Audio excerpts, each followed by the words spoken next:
안녕하세요. 결혼한 지 2년 된 30대 중반의 여성입니다. 매일같이 다른 사람들의 사연을 들으며 이러쿵저러쿵 한 소리씩 하던 사람이기도 하고요. 그런데 오늘은 제 사연을 좀 말해볼까 합니다. 시부모님도 그렇고 아주버님 부부도 그렇고 어찌 그리 염치가 없으신지. 솔직히 시댁 식구들이 아무리 개차반이어도 남편만 멀쩡하면 이래저래 참고 살아봤을 거예요. 시댁 식구들하고 같이 사는 것도 아닌데 제가 뭐 한다고 이혼까지 하겠어요? 하지만 팔은 안으로 굽는다잖아요. 남편은 무슨 일이건 간에 시댁 식구들과 관련이 있다 싶으면 무조건 제가 이해하고 넘어가길 바랬어요. 남편이 아니라 남의 편이라더니 정말 그 말이 딱이더라고요. 이럴 거였으면서 왜 그렇게 절 꼬시려고 안달이 나 있던 걸까요? 남편은 저희 아버지 건물 3층에서 국어교습소를 운영하고 있었습니다. 저는 1층에서 카페를 운영하고 있었고요. 제 카페에 오시는 손님들은 대부분이 단골이고 남편도 그들 중 한 사람이었어요. 고객 관리 차원에서 손님들이 오면 상황이 허락하는 한 한두 마디 인사도 하고 가벼운 대화도 나눕니다. 나중에 들었지만 남편은 그 대화가 즐겁고 기다려지더래요.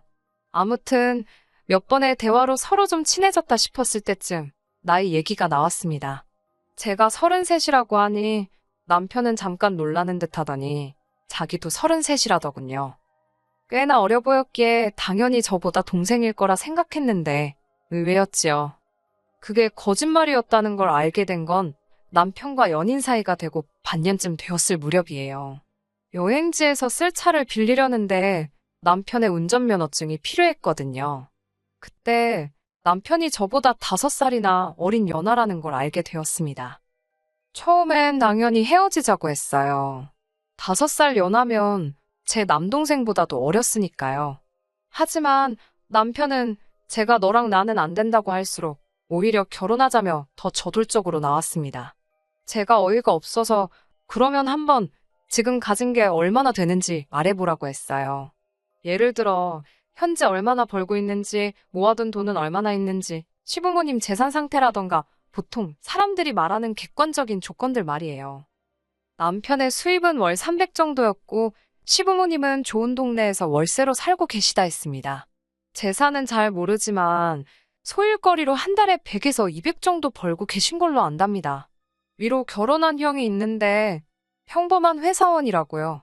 남편이 모아둔 돈은 3천 정도였는데 그 부분에 대해서는 솔직히 기대가 없었으니 실망도 없었다고 표현하는 게 적절하겠네요.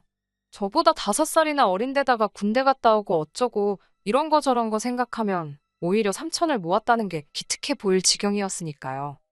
어떻게든 저한테 잘 보이려고 용을 쓰는 그 모습이 기특하기도 했고 나이를 알기 전부터 이미 만나오면서 사랑하는 마음도 쌓여 있었으니 결국 헤어지지 못했습니다. 오히려 상황을 해결하겠다며 남편이 보여준 추진력과 성실함에 더 확신을 갖게 된 것도 같아요. 돈이야 물론 있으면 좋았겠지만 없다는데 그걸 뭐라고 할 수도 없고 아직 갈 길이 구말리니까 둘이 같이 벌면 된다고 생각했어요. 이런 말 뭐하지만 저도 벌 만큼은 벌고 있었고 친정도 여유가 있었으니까 돈 문제에 있어서는 크게 예민하지 않았네요. 그렇게 저희는 2년의 연애 끝에 부부의 연을 맺게 되었습니다. 저와 남편 둘만의 결혼 생활을 이야기하자면 다른 부부들처럼 가끔 부딪히는 일이 있긴 했어도 무난한 편이었어요. 시댁 식구가 얽히는 경우만 제외한다면요. 더 정확히 말씀드리자면 시댁 식구가 얽혔다는 건 돈 이야기가 나왔을 때를 말하는 거예요. 이제 와서 돌이켜보면 진짜 돈 때문에 궁상맞은 시댁 식구들 때문에 정말 못 같은 일들이 많았는데요. 그걸 나열하자면 한도 끝도 없으니 몇 가지만 이야기해볼까 봐요. 결혼 초에 있었던 일입니다. 앞서 말씀드렸다시피 저도 남편도 저희 아버지 건물에서 사업을 하고 있었잖아요. 사람들은 제가 딸이니까 월세를 안 낼 거라고 생각하던데 저도 될 거 다 내면서 장사하는 입장이었습니다. 아버지께선 설령 그 돈을 다시 저에게 용돈으로 줄 때 주더라도 일단 받을 건 받아야 한다며 돈 거래는 깨끗이 하는 게 좋다고 하시는 분이시거든요. 그런데 정말 결혼하고 한 두세 달쯤 됐을 무렵이었어요. 아버지께서 저에게 왜 강서방은 월세를 입금을 안 하냐고 강서방 사업이 잘 안 되냐고 물어보셨어요. 학생 수도 늘고 있었고 옆에 빈 사무실로 교습소를 확장하네만 하는 상황이었는데 그런 소리를 들으니 당황스럽더군요. 제가 아버지께 그럴 리가 없다고 한번 확인해 보겠다 했습니다. 아버지께서는 혹시나 말 못할 사정이 있을지도 모르니 조심해서 물어보라 하셨어요. 괜히 남편 자존심 건들지 말라고요. 아무래도 딸에 비해 한참 어린 사위라서 그런지 저희 부모님께서는 행여 남편 입장에서 장인 장모가 자기가 어리다고 무시한다고 오해라도 할까봐 걱정을 많이 하셨어요. 그래서 말 한마디라도 늘 조심해 주셨고 배려해 주셨습니다. 밀린 월세에 대한 남편으로부터 돌아온 대답은 황당했습니다. 장인어른 건물인데 사위가 월세를 왜 내냐입니다. 제가 황당해서 친정부모님은 건물에서 나오는 월세로 생활비도 하시고 노후 준비도 하신다. 다 친정부모님 재산인데 그걸 당신이 왜 마음대로 낼지 말지를 정하냐니까. 이제 한가족인데 그런 걸 다 따지시냐며 자기는 생각도 못했답니다. 그러더니 월세는 내겠다면서 대신 확장은 못하겠다며 한숨을 푹푹 쉬더라고요. 이제 보니까 비어있던 사무실도 공짜로 쓸 셈이었던 거지요. 어찌나 괘씸하던지 확장을 할 거면 아버지랑 정식으로 계약서 다시 쓰고 하고 그럴 능력 안 되면 깔끔하게 포기하라고 딱 잘라 말했습니다. 결국 남편은 일주일에 걸쳐 밀린 월세를 다 냈고 확장은 안 하더라고요. 어이가 없어서. 게다가 형제라서 그런지 어쩜 그렇게 똑같이 염치가 없던지요. 저희가 결혼한 지 1년이 좀 넘었을 때 있었던 일입니다. 저희 친정부모님은 두 분이서 그렇게 자주 여행을 다니세요. 자식도 필요 없고 두 분이서 가시는 게 가장 편하시다면서요. 심지어 저나 동생이 좀 껴달라고 사정을 해도 너넨 너네 친구들이랑 다니라며 싫다 하시는 분들입니다. 그리고 언젠가 그런 저희 부모님을 보고 남편이 너무 부러워하더라고요.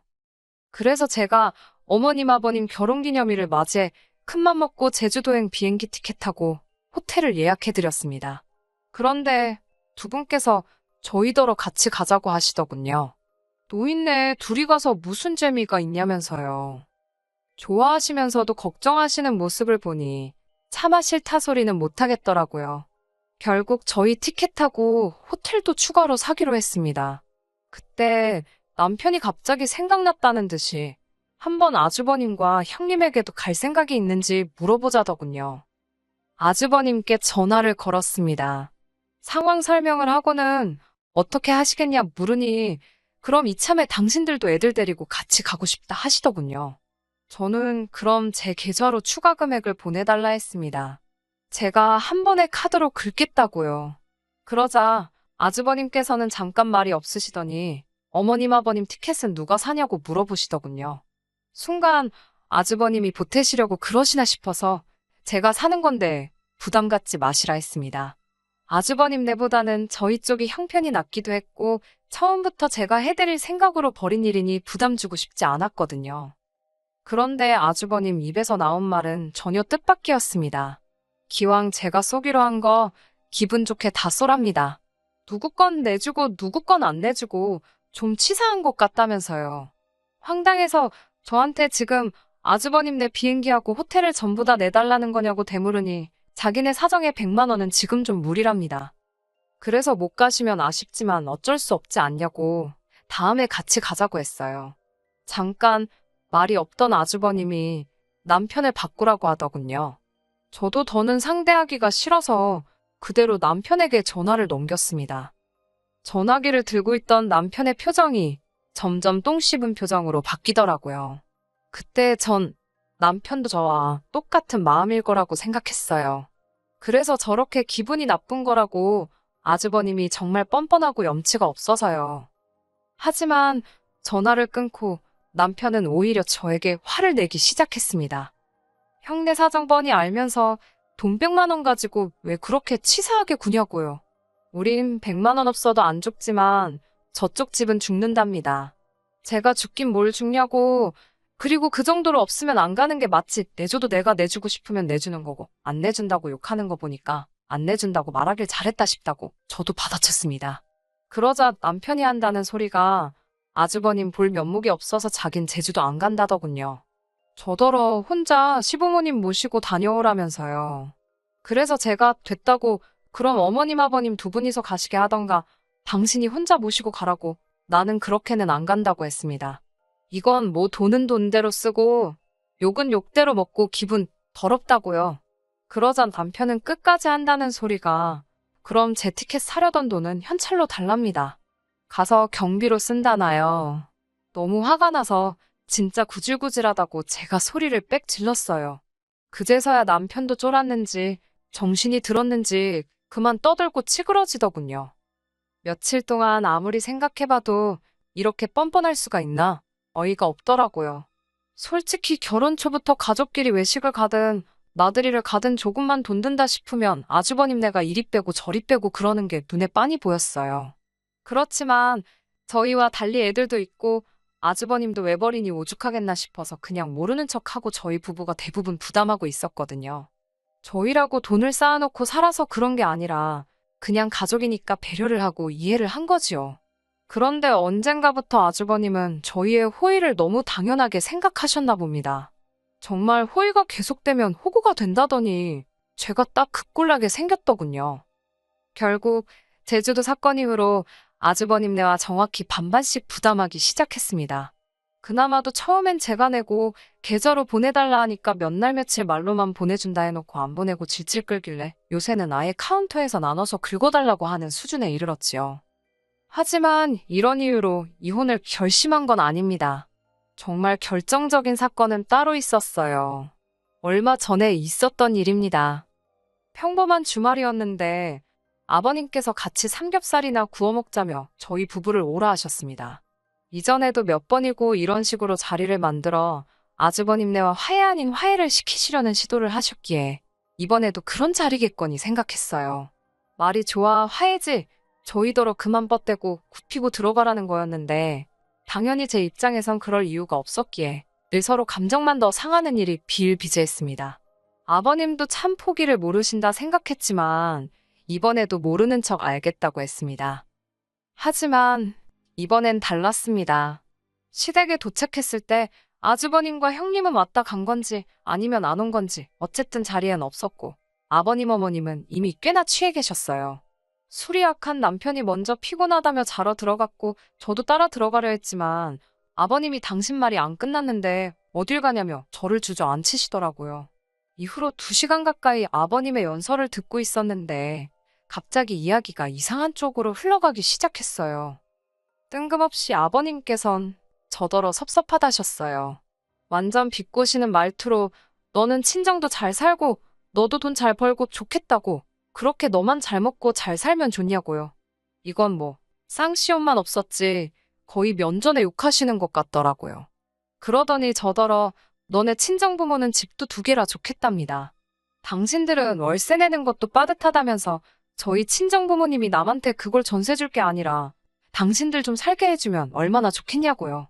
하다못해 월세라도 아끼면 숨통 좀 트일 것 같다면서 사람이 다 같이 잘 먹고 잘 사는 게 좋지 혼자만 잘 살면 그게 무슨 소용이냐입니다.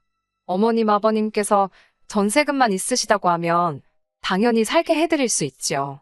하지만 전세가 6억인가 7억인가 하는 아파트예요. 제가 알기로 어머님 아버님 6, 7억이 뭔가요? 1억도 없으신 분들입니다. 한마디로 억지를 쓰고 계셨어요. 그러더니 무슨 물꽃 터진 것 마냥 아버님의 불평불만이 끝도 없이 나오기 시작했습니다. 아버님께서는 요새 당신 나이에 차 없는 사람이 누가 있냐면서 돈이 없어서 비행기는 못 타도 차라도 있으면 어디 가서 콧바람은 좀 쐬고 다니지 않겠냐고 계속 차 타령을 하시더라고요. 아니면 택시라도 타고 다니게 돈 좀 달라셨습니다. 무릎이 아파서 지하철이고 버스고 못 타시겠다고요. 뭐 그 밖에도 한 달에 2번 정도는 당신들 체력 회복 좀 하게 소고기 좀 사달라. 돈 벌어서 월세 내고 뭐하고 나면 남는 거 없으니 생활비 좀 보태달라. 별소리를 다 하시더라고요. 솔직히 기도 안 차고 표정 관리도 안 되었어요. 술 취한 사람을 상대로 무슨 말을 하겠냐 싶어 대꾸도 좀 하다가 그냥 말았습니다. 제가 말해봤자 듣지를 않으셨으니 말이 통하지도 않았고요. 그럼에도 불구하고 취중진담이라잖아요. 속으로 저런 욕심을 내고 계셨다니 갑갑하더라고요. 이튿날 아침 일찍 자는 남편은 내버려두고 저 혼자 집에 왔습니다. 이런 결혼을 뭐하러 했나 하는 생각에 감정이 격해져 화도 나고 속도 상하더라고요. 얼마 뒤 남편이 집에 왔습니다. 아무것도 모른다는 표정으로 왜 안 깨우고 혼자 갔냐며 툴툴거리더군요. 남편에게 간밤에 아버님이 하신 이야기를 들려주었습니다. 취하셨다고는 해도 내 마음이 많이 상했고 솔직히 너무 답답하다고요. 그러자 남편 반응이 가관이었습니다. 자기 부모님이 오죽하시면 그런 말씀을 하셨겠냐며 꾹꾹 눌러놓으셨던 저에 대한 실망과 화가 터져나온 거랍니다. 자기가 보기에도 제가 돈 좀 있다고 어머님 아버님한테도 그렇고 아주버님한테도 너무 예의가 없었다는 거예요. 솔직히 이번에 차 바꾼 것도 그렇답니다. 그럴 돈이 있으면 제 차를 업그레이드 할 게 아니라 이참에 아버님도 한 대 딱 사드렸어야 한답니다. 어머님 아버님 입장에선 어린 아들, 나이 많은 며느리한테 보냈을 때는 말씀은 안 하셔도 기대하시는 바가 있으셨을 거라고요. 오해하지 말고 들으라면서 자기가 정말 객관적으로 이야기하는 거라는데 어처구니가 없더라고요. 내가 먼저 결혼하자고 그랬냐니까 자기는 저한테 기대고 살 수 있을 줄 알았답니다. 정말 결혼 전에는 별도 달도 따질 것 같더니 이게 무슨 일이지 어안이 벙벙하더군요. 며칠의 고민 끝에 남편에게 이렇게 사는 건 아닌 것 같다고 헤어지자 했습니다. 이혼하자고요. 당신도 무섭고 당신 가족들도 무섭다고 했네요. 나를 무슨 봉으로 아는 것 같은데 이러다 나중에 내 재산 넘볼까 무서워서 같이 못 살겠다 했습니다. 자꾸 나더러 돈 많다고 하는데 맞다고 나 정말 돈이 많아서 너 같은 그지 새끼랑은 못 살겠다 했네요. 적선도 한두 번이지 이러다 지갑 내놓으라 할까봐 무서워서 한 집에 못 있겠다고요.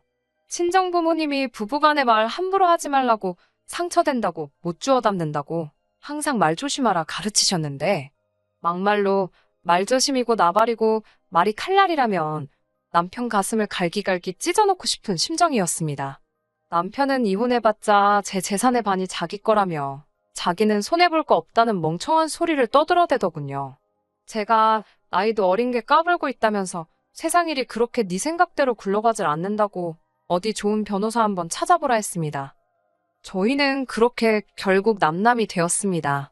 이혼의 문턱까지 가서야 남편은 저에게 정말 잘못했다고 거의 싹싹 빌다시피 사과를 해왔어요. 평생 제 말 잘 듣고 살겠다면서 한 번만 봐달라고요. 원하면 시댁 식구들 그 누구와도 연락하지 않을 자신도 있다 했습니다. 당연히 믿지 않았지요. 남편을 포함한 모든 시댁 식구들을 차단했고 조금이라도 관련 있는 사람들에겐 남편의 거지근성 때문에 이혼했다 했습니다. 사람들이 어떻게 받아들일지 행여 남편 귀에 들어가면 찾아오진 않을지 걱정이 안 된 건 아니지만 또 거짓말도 아니니까 굳이 성격 차이내 모네 말 같지도 않은 변명은 하기 싫었거든요.